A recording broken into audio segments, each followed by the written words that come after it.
اللهم صل على سيدنا ونبينا وحبيبنا مولانا محمد صلى الله عليه وعلى آله وأصحابه وبارك وسلم মরণে মরণ জানা যায়, মরণে মরণ চেনা যায়, বাঁচা থাকতে কোনোদিন মরণ চেনা যায় না।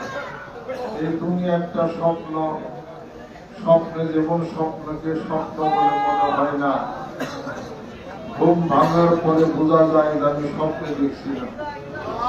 2 দিনে এই মোহন মায়া সরব নেশা সার হাফেজ বিদায় যেতর ঘরের সাথে দূরের বন্ধু ডাকছে। আজকে হয়েছে শান্তি, জীবনের ভুল ভ্রান্তি সব গেছে থেকে, রাত্রির ধূপ ধূপ তরঙ্গিত সূর্য থামিয়াছে বুকে। পৃথিবীর চরাচরে যে যেরূপ কর্ম করে ফল সে তার সেরূপ পায়। যে চাষা আলস্য ভরে বিদ্যা বপন করে পক্ষ শস্য পাবে সে কোথায়? যেদিন তুমি হারিয়ে যাবে মন এই বিরাট ভ্রমণ অন্তরালে, যারে তুমি ডাকো আসি দিলে সেদিন আর আসিবে না ফিরে, সেদিন চলে গেছে দূর থামে। চোখের সামনে বাপ চলে গেল, চোখের সামনে মা চলে গেল, ভাই চলে গেল, চাচা চলে গেল, পাড়া প্রতিবেশী সব চলে গেল। এবার মনে হয় তোমার আমার যাওয়ার পালা। মানুষ যখন কান্দে আপন স্বজনের জন্য, ভুলে তখন আজরাইল ফেরেশতা আফসোস করে ওই ব্যক্তির জন্য, বলে তোমার সামনে তোমার আপন স্বজন মারা গেল, তুমি কান্দ, তুমি কি তোমার নিজের জন্য একটু চোখের পানি ভালো?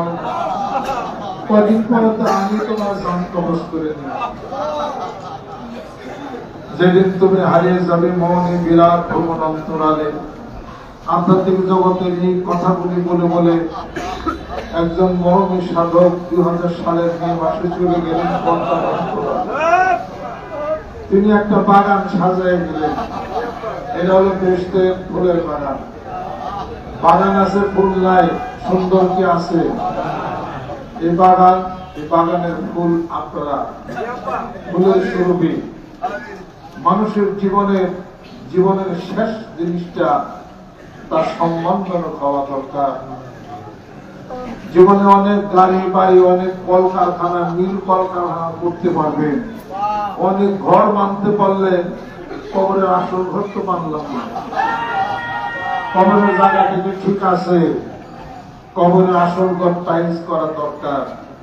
এই ঘর তো ঠিক নাই। যে ব্যক্তি জীবনের শেষে দোয়ার মানুষ সৃষ্টি করে গেল, সেই ব্যক্তির মৃত্যুর পরে মানুষ তাকে স্মরণ করে, সে তো বুদ্ধিমান মানুষ। এই যে আল্লাহর পাগলেরা দোয়া করতেছেন না, দোয়া করতেছিলাম আমরা সবসময়। এমন সন্তান দেখে যাও যে নিজে দোয়া করে, এমন বন্ধু রেখে যাও যে বন্ধু মইলেও ভোলে না। প্রেম করো তার সাথে যে মরলে ভোলে না। এই জন্য কবি বলেন, মৃত্যু প্রেমিক মরে তো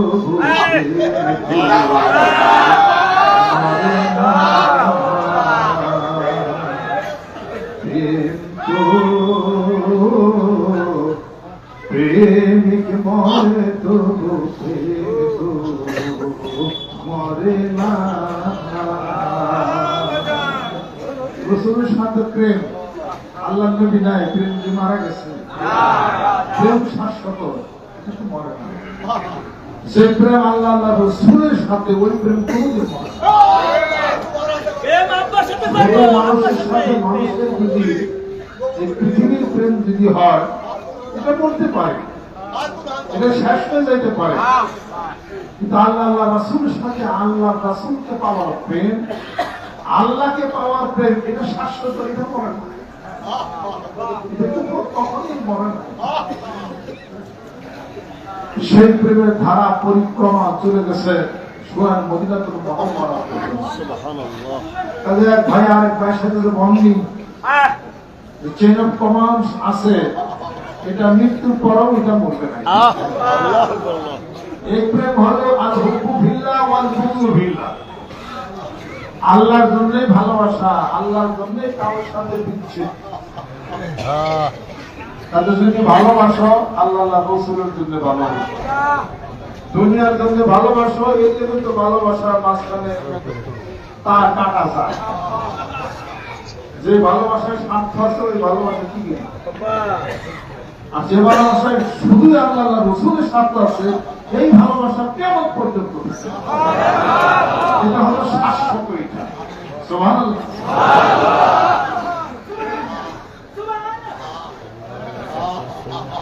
অল্প কিছুদিনের জন্য দুনিয়াতে আসছিলাম, এই বাড়াইটা নৌকার মাঝি, এই নৌকার মাঝি, এই দেহ নৌকা কিছুদিন আল্লাহ পাক দুনিয়াতে ভাড়া হয়ে খাওয়ার জন্য দিছে।